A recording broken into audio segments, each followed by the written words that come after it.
Chers camarades, bonjour, ici Amin Yardast et je vous souhaite la bienvenue dans cette chronique de l'islamisme.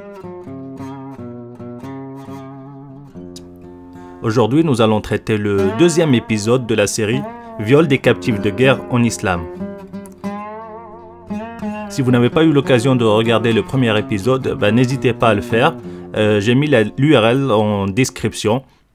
Et avant d'attaquer le sujet, j'aimerais partager une nouvelle avec vous, celle de la publication de mon deuxième e-book qui s'appelle Coran et sexe, Allah le proxénète. À l'occasion de sa sortie, il sera disponible gratuitement durant toute la journée de la publication de cette vidéo. Donc n'hésitez pas à en profiter et à faire profiter vos amis et vos contacts de cette occasion. Et sans plus tarder, écoutons la deuxième partie du témoignage de la rescapée de Daesh.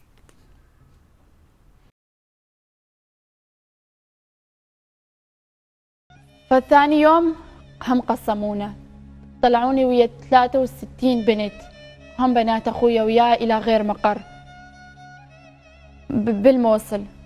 ظلينا يومين هناك، لا كان يجيبوا لنا اكل، يعني اكل على الباب الغرفه ويطلعون، ما كنا نعرف ايش راح يصير بينا. ثالث يوم فاتوا على المقر، اكثر من 130 داعش فات على المقر وقام يختار البنات. بنات تصرخ، تفقد الوعي، تزوع، ما كان ينفع معاهم اي شيء. لا حول ولا قوة. ياخذون البنات. الى اي سن يعني كانوا يرحمون الطفلات؟ لا، من السن التاسع لفوق لما فوق. يغتصبون من سن 9 سنوات؟ نعم. اعوذ بالله.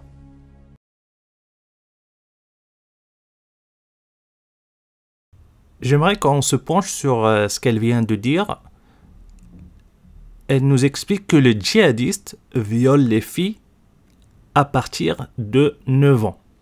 Donc nous allons essayer de comprendre pourquoi 9, pas 7 et pas 11. Tout d'abord, nous allons étudier quelques hadiths. Dans Sahih al-Bukhari, livre du mariage, bab 59, de celui qui consomme le mariage avec une jeune fille de 9 ans. Hadith 5158. Bon, rien que le titre, il est très explicite. D'après Urwa ibn Zubayr, le prophète a épousé Aïcha, âgée alors de 6 ans. Le mariage fut consommé lorsqu'elle eut 9 ans et leur union dura 9 ans. Donc prenons un autre, pareil dans le livre de Sahih al-Bukhari, livre du mariage, bab 10, du père qui marie sa jeune fille vierge. Hadith 3482. Il nous dit, d'après Aïcha, le messager d'Allah l'épousa tandis qu'elle avait 6 ans, consomma le mariage quand elle en a eu 9 et mourut en la laissant veuve à 18 ans. Des hadiths comme ça, il y en a plein d'autres, j'en ai pris 2. Certaines personnes m'ont rétorqué en fait que, bon, même si ce sont des hadiths authentiques, dans le livre le plus authentique de l'islam après le Coran, ils nous disent en fait il y a un petit souci dans la chaîne de narration, puisque le monsieur qui nous rapporte ces hadiths, qui est Urwa, aurait eu des problèmes de mémoire vers la fin de sa vie. Or, la majorité des hadiths rapportés sur l'âge de Aïcha passent par ce monsieur-là. Bon, j'ai creusé un petit peu le sujet. Déjà, comme eux-mêmes disent, c'est plutôt vers la fin de sa vie. Du coup, ça n'enlève rien à ce qu'il a dit durant toute sa vie. Deuxièmement, Urwa ibn Zubayr, c'est le neveu de Aïcha. C'est-à-dire, il l'a connue depuis sa naissance. Elle fait partie de sa famille. Or, la personne qui nous rapporte l'autre version des choses, elle est très éloignée de Aïcha. D'autant plus, je pense, qu'il a vécu 40 ans après sa mort. Et à la fin de la journée, il n'y a pas que lui qui rapporte cela. On trouve beaucoup de hadiths ailleurs qui convergent vers le fait que Aïcha était très jeune. Donc, je vais vous présenter quelques-uns. Dans Tabaqat al-Kubra de Ibn Sa'd, nous avons, d'après Az-Zuhri, le messager d'Allah a demandé la main de Aïcha alors qu'elle était une fille de 6 ans et a consommé le mariage alors qu'elle était une fille de 9 ans. Et il est décédé alors qu'elle était une jeune fille de 18 ans. Donc ça converge vers ce que les hadiths qu'on trouve dans Sahih Bukhari disent, que Aïcha avait 6 ans lorsque le prophète avait demandé sa main, 9 lorsqu'il a consommé le mariage et 18 ans à sa mort. Donc encore un autre, pareil dans Tabaqat al-Kubra de Ibn Sa'd, Al-Aswad a rapporté d'après Aïcha, le messager d'Allah m'a épousée alors que j'étais une fille de 6 ans et a consommé le mariage alors que j'avais 9 ans. Et il est décédé quand j'avais 18 ans. Dans un autre livre, Ansab al-Ashraf de Baladori, Omar rapporte d'après Aïcha, le messager d'Allah m'a épousé 3 ans avant l'hégire durant le mois de Shawwal, de la 10e année de la révélation.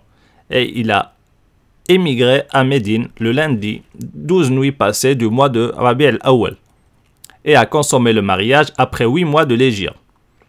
J'avais 6 ans lorsqu'il m'a épousé et 9 ans lorsqu'il a consommé le mariage. Pareil dans un sable Ashraf de Baladori, d'après Abu Ubaïda, le messager d'Allah a épousé Aïcha alors qu'elle avait 6 ans et a consommé le mariage alors qu'elle avait 9 ans. Et il est décédé quand elle avait 18 ans et elle est morte quand elle avait 66 ans en l'an 58 de l'hégire. Donc malheureusement, tout converge vers le fait que Aïcha avait 9 ans lorsque Mohammed avait consommé le mariage. Donc comme Mohammed c'est le modèle à suivre des islamistes et des djihadistes, si Mohammed l'a fait, c'est que c'est bon. Et comme Mohammed c'est le guide suprême, le modèle ultime pour ces gens-là, tout ce qu'a fait Mohammed, non seulement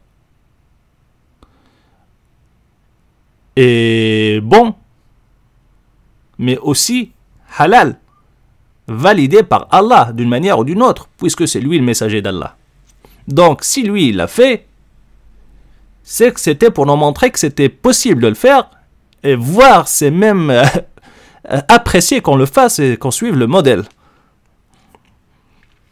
Les choses auraient pu s'arrêter là, mais malheureusement, non, il y a aussi des éléments qui permettent de justifier ce que font les djihadistes, c'est-à-dire violer les filles à partir de 9 ans, c'est-à-dire des fillettes, dans le Coran. Si on prend la sourate 65 du divorce, Talaq, verset 4, je vous lis. Si vous avez des doutes à propos de la période d'attente de vos femmes qui n'espèrent plus avoir de règles, leur délai est de 3 mois. De même pour celles qui n'ont pas encore de règles, et quant à celles qui sont enceintes, leur période d'attente se terminera à leur accouchement. Quiconque craint Allah, cependant, il lui facilite les choses. Donc là, ce verset-là parle de délai de viduité pour les divorcés. Et il y a un passage qui sert à justifier ce qui se passe, qui est de même pour celles qui n'ont pas encore de règles. Ce passage-là fait référence à des fillettes qui n'ont pas atteint l'âge d'avoir des règles, c'est-à-dire la puberté. Regardons ce que disent les exégèses. Dans Tafsir Ibn al-Kathir, Dieu dit concernant le délai de viduité de la Aïssa, celle qui n'a plus de menstrues pour son grand âge, c'est 3 mois. Ainsi que les fillettes qui n'ont pas atteint l'âge d'avoir des menstrues, leur délai de viduité est comme celui des ménopausées, soit 3 mois. Pour cela, il a dit, de même pour celles qui n'ont pas encore de règles. Donc les exégèses sont très clairs, puisque il parle de délai de viduité pour des fillettes qui n'ont pas eu encore leurs règles, c'est que le mariage est autorisé. Donc s'il n'y a pas de mariage, automatiquement il n'y a pas de divorce. Mais s'il y a divorce, il y a mariage. Et pareil dans Tafsir Tabari, d'après Ubay ibn Ka'b, il a dit: Ô messager d'Allah, plusieurs cas de délai de viduité des femmes n'ont pas été précisés dans le livre. Les fillettes, les âgées et les femmes enceintes. Et Allah a révélé, si vous avez des doutes à propos de la période d'attente de vos femmes, qui n'espèrent plus avoir de règles, leur délai est de 3 mois. De même pour celles qui n'ont pas encore de règles. Etc. etc., etc. Donc là, Ubay ibn Ka'b, il nous explique le contexte de révélation. En fait, les compagnons sont partis voir Mohammed pour lui demander des explications sur ces cas de figure. On a déduit que le mariage des fillettes, en fait, c'était une pratique de l'époque. Et apparemment, le Coran n'avait pas abordé le délai de viduité de ces dernières. Du coup, ils sont partis voir le prophète en lui demandant des précisions sur ces cas de figure non précisés dans le Coran, qui sont les fillettes, les ménopausées, les femmes enceintes. Et là, bizarrement, Allah envoie un verset qui répond à leur interrogation en donnant un délai de viduité aux fillettes. Ça lui a pas traversé l'esprit de leur dire, en fait, il faut arrêter cette pratique, parce qu'elle est mauvaise. Bon, visiblement, ce n'est pas dérangeant pour Allah. Et les choses ne s'arrêtent pas là. Nous allons voir pourquoi 9 ans dans la jurisprudence, le fiqh islamique.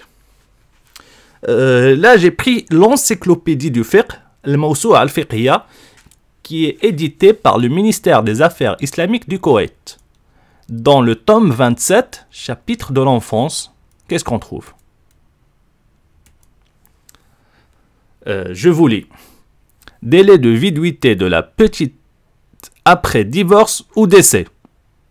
Le délai de viduité est obligatoire pour toute femme, quittée par son mari après divorce ou décès, grande ou petite. Et si le mariage des fillettes n'était pas autorisé, il n'y aurait pas eu de divorce. Dans leur cas, si la fillette est divorcée, alors le délai de viduité lui est imposé et ce délai est de 3 mois. Voilà, c'est très clair. Et c'est écrit noir sur blanc dans l'encyclopédie du fiqh, édité par le ministère des Affaires islamiques du Koweït. Là, c'est pas l'imam de Drancy. Hein. Et la preuve, pour ça, quelques compagnons ont interrogé le prophète sur le délai de viduité des fillettes. Alors Allah révéla, si vous avez des doutes à propos de la période d'attente de vos femmes qui n'espèrent plus avoir de règles, leur délai est de 3 mois, de même pour celles qui n'ont pas encore de règles. Celles qui n'ont pas encore de règles fait référence aux fillettes et leur délai de viduité est de 3 mois, et ceci est par consensus des savants du fiqh.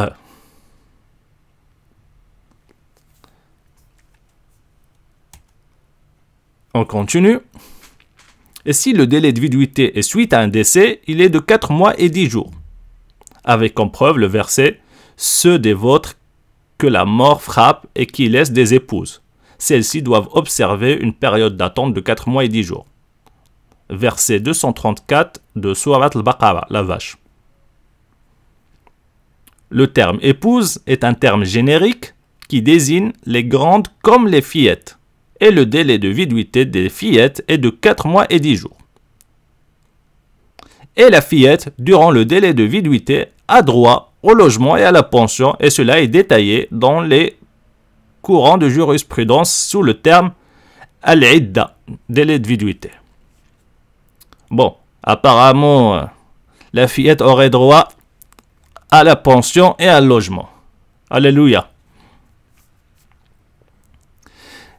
Et nous allons voir, j'ai envie de dire, le meilleur pour la fin, si j'ose dire, mais c'est le pire.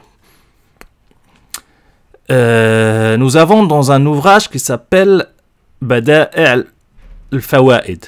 C'est un ouvrage de l'une des idoles des islamistes qui est Ibn al-Qayyim al-Jawziyya. Et on trouve dans le tome 4, page 1473.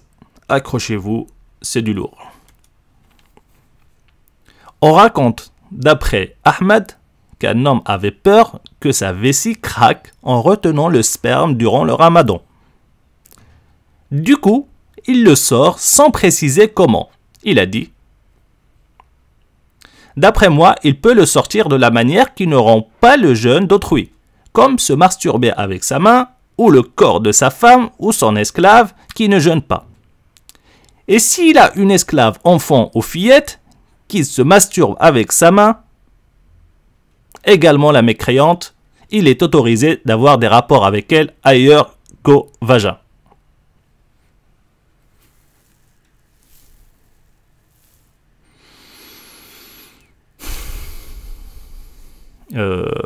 Honnêtement, je ne sais pas quoi dire concernant ce passage qu'on trouve dans un livre soi-disant religieux de spiritualité. Ça dépasse l'entendement. C'est un peu la 4e dimension.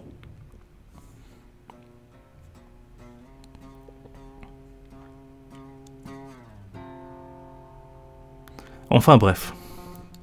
En tout cas, voilà quelques éléments qui expliquent pourquoi les djihadistes violent des filles à l'âge de 9 ans.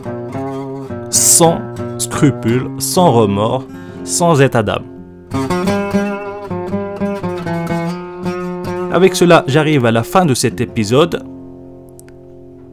Je vous donne rendez-vous dans le 3e épisode et je vous dis à très bientôt.